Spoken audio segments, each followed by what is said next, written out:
እቺ ልጅ ግን ማለት ነው በጣም አስተዋይና ትልቅ ሰው የትልቅ ሰው ጭንቅላት እንዳላት ነው የማውቀውና በስመአብ ሩታዬ ይመችሽ። የእውነት ይቅርታ መጠየቅ ምን ያህል የልብ ረፍት እንደሚሰጥ አንቺን በድለሻታል፣ እሷም አስቀይማሻለች። አንቺ ብቻ ሳትሆኝ ማለት ነው። ግን አንቺ ዛሬ እንዳስቀየመም ሰው ዝቅ ብለሽ እንደ ታናሽ እህት ይቅርታ ስትጠይቂያት የምር በጣም ነው ደስ ያለኝና ሰላምን የመሰለ ነገር የለምና በዚህ አጋጣሚ ኤፊ ያው አብርሽን የራሷ ልታደርግ ምናምን አይደለም ይቅርታ በዙሪያ ያሉትን ሰዎች መጠየቅ ያለባት ሩታ ለራሷ ሰላም ስትል ነው፣ ለውስጧ ለህሊናዋ እረፍትና ሰላም ስትል ነው። በቃ በሱ ዙሪያ ካሉ ሰዎች ጋር ሰላም መፍጠር አለባት። ይሄ አብርሽ እንዲመለስ ምናምን ቢመለስም ባይመለስም አብርሽ ለሩታ የሚጠቅማትም የሚጎዳትም ሰው አይደለም።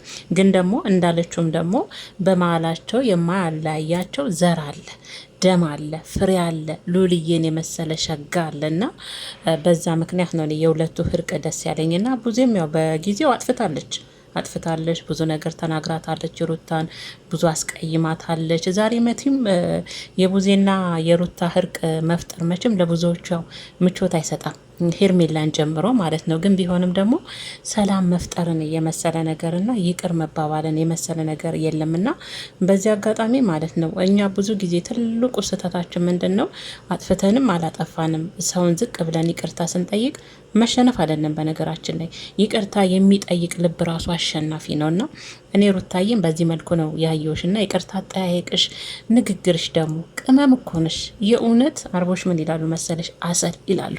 ማሪውንሽ ልጅ የእውነት ጣፋጭ የሆነች ልጅ ናት ሩታና ንግግሯ በቃ ልቅም እንዴት ነው ከስንዴ ውስጥ እንክርዳድ እንደሚለቀመው አይነት ነገር እኮ ነው እሷ ንግግሯ ልቅም ያለች ናት። በቃ ንጥር ንግግሯ ራሱ በቃና በዚህ አጋጣሚ ያው ቡዜ ከስራ ስለመጣች ያው ደክሟት ይሆን አላቅም። ያው እንደተነፋ አፉፋ ነው ፊቷን ፍት ብላ፣ ግን ደካክሞኝ ነው ከስራ ስለመጣው ምናምን አለች። ችግር የለውም ዋናው አንቺ ይቅርታ መቀበልሽ ይቅር መባባላችሁ ነው ለእኛ ትልቁ ነገርና ጥሩ መንገድ ጅማሩ ነው። በዚህ አጋጣሚ ግን እዚህ ጋር እንድታሰምሩበት እንድታውቁ የምፈልገው ነገር ምንድን ነው፣ ኤፍሬም ነው ይሄንን ነገር ያደረገው። ሩታ የምታውቀው ነገር የለም፣ ሁለቱም የሚያውቁት ነገር የለም፣ ሁለቱም እንደሚገናኙ አያውቁም። ሩታም ኤፊ ሲጠራትም እንግዲህ ያው ታውቃላችሁ ለኤፍሬም ያላት ቦታና ኤፍሬም ሲጠራት ምንም የምታውቀው ነገር የለም።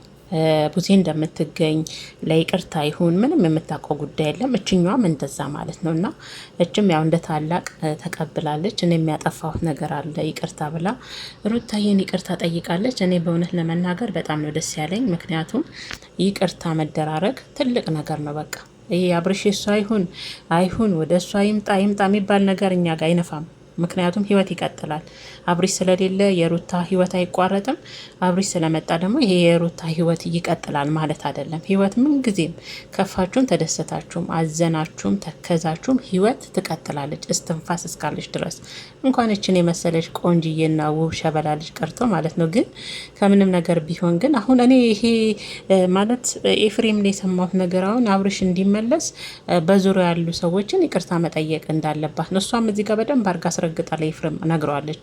እሱ ይመለስ አይመለስ አይደለም፣ እሱ አሁን የራሱን ህይወት እየጀመረ ነው። አሁን በነገራችን ላይ ሄርሜላ ወደ ነበረችበት ቤት ተመልሳ ቤቷን አሸብርቃ የእሱና የእሷ ፎቶ በቀይ ቀሚስ ምናምን አብረው እየዘፈኑ ምናምን አሁን በሄርሜላ ቤት ያዩዋትና እሱም ያው ወደ ራሷ ቤት እንደተመለሰች ያው እንግዲህ አሁን አዲስ ነገር ሊመጣ ይችላል።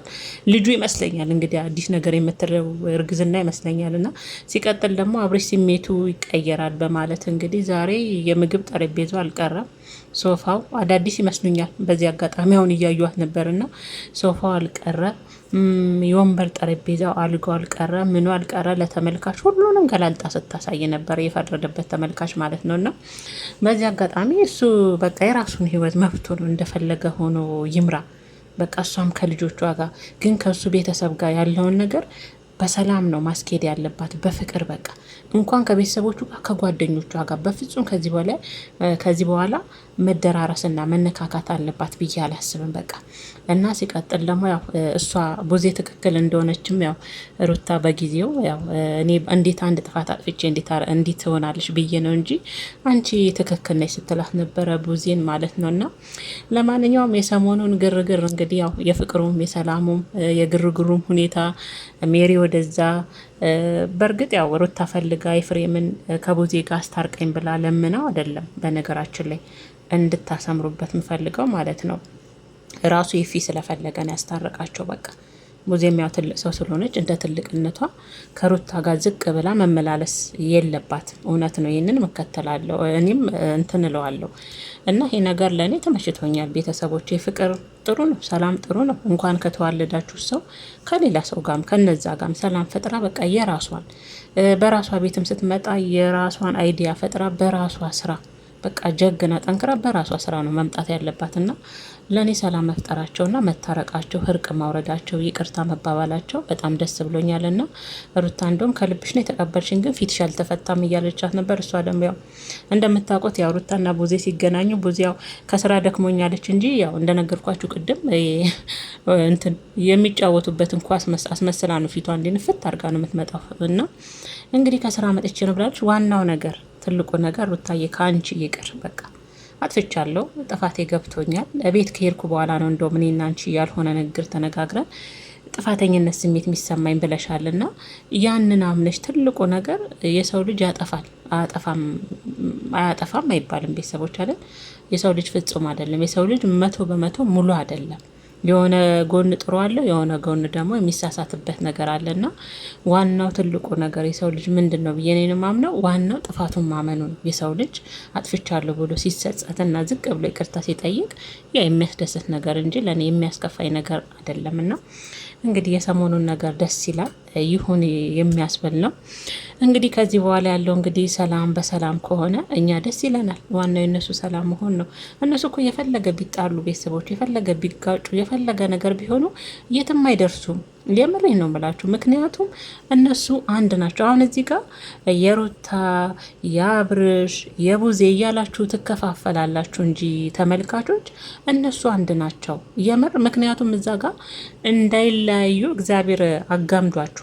ሉሊን የመሰለ ቆንጅዬ ልጅ በመሀላቸው ተፈጥሯል። አሁን ቡዜ ቅድም ስትናገር እያዳመጥኳት ነበር። ሉሊ ናፍቀኛል እያለች ነበረ። የሩታ ልጅ እንደሚናፍቃት የወንድሟ ልጅ ግን ደግሞ እንዴት ብዬ ሄጄ ሊየው? ምክንያቱም ከሩታ ጋር ያሉበት ሁኔታ ጥሩ ስላልሆነ እሷ ጋር ደፍራ ቤት ሄዳ ልጁን ለማየት አትችልም። ሞራሉም የላትምም፣ ያሳፍራልምም። ምክንያቱም አንዳንዴ ቡዜም እንደ ትልቅ ሰው ማትሆንበት መንገዶች አሉ። ለሩታ የምታሳያቸው የሆነ የጥላቻ የሚመስሉ ንግግሮች ከምትመለከታቸው አመለካከቶች ጀምሮ ማለት ነውና ያም ነገር ሄዳ እንድትጠይቀው አያደርግም። የነበራቸውም ሁኔታ በጣም ክፍተት የፈጠረ ነውና ዛሬ ደግሞ ሰላም መሆኑ ለሁለቱም ይጠቅማል።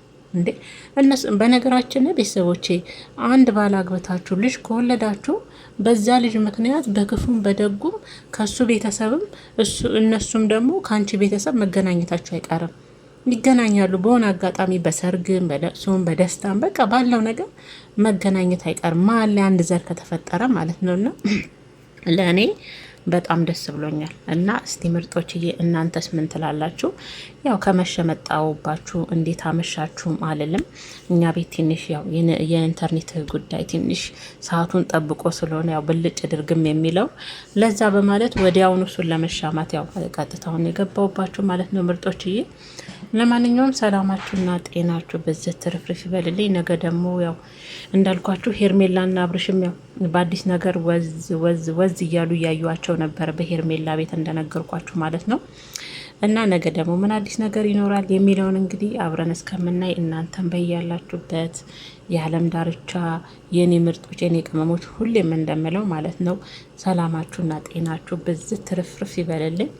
ያው መልካም ሌሊት መልካም አዳር። ለምን ያመልጠኝ ብዬ እኮ ነው ይሄን የመሰለ ደስታ ይሄን የመሰለ የፍቅር ምስራች። እንዴ ፍቅርን የሚጠላ ሰው አለ እንዴ? ሰላምን የሚጠላ ሰው የለም። እግዚአብሔርን እኔ ደስ ይለኛል እንዲታርቀው በፍቅር ሲመጡ ደስ ይለኛል። እሷም ለልጇ አክስት ናት፣ እሷም ያው ተደባልቃቸዋለች። እና በዚህ አጋጣሚ ግን ኤፍዬ አንተን አለማመስገን የእውነት ከባድ ነው። አንተ እውነትም ሽማግሌ ነህ። እውነት እድሜህ ነው እንጂ ትንሽ የሚመስለው አስተሳሰብ ኤፍሬም ለየት ይላል። በተለይ ደግሞ ለሩታ ያለው አመለካከት በጣም ነው የሚገርመኝ። እና ያንን አብርሽ የምትለውን ወንድምን ተው፣ እዛ እሱ ከሄርሜላ ጋር እየተላላጠ ነው። እነሱ የራሳቸውን ህይወት ለማስቀጠል ተፍ እያሉ ነው። እነሱ መተው ነው። በየትኛው ምክንያት ለሩታ አትንገራት እንደዛ ብለን፣ እሱንም ደግሞ ለመመለስ ወደ ሩታ ትልፋ። የእነሱ ትዳር በነገራችን ላይ መመለስ ቢችል ቤተሰቦች ገና ድሮ ነበር የሚመለሰው። ስለዛ እንኳን አጅሪት አረገዝኩ ብለሃል ማለት ነው። አሁን የፈለገ ቢሆን አይመለስም እና የእሱን ነገር ፋይሉን መዝጋት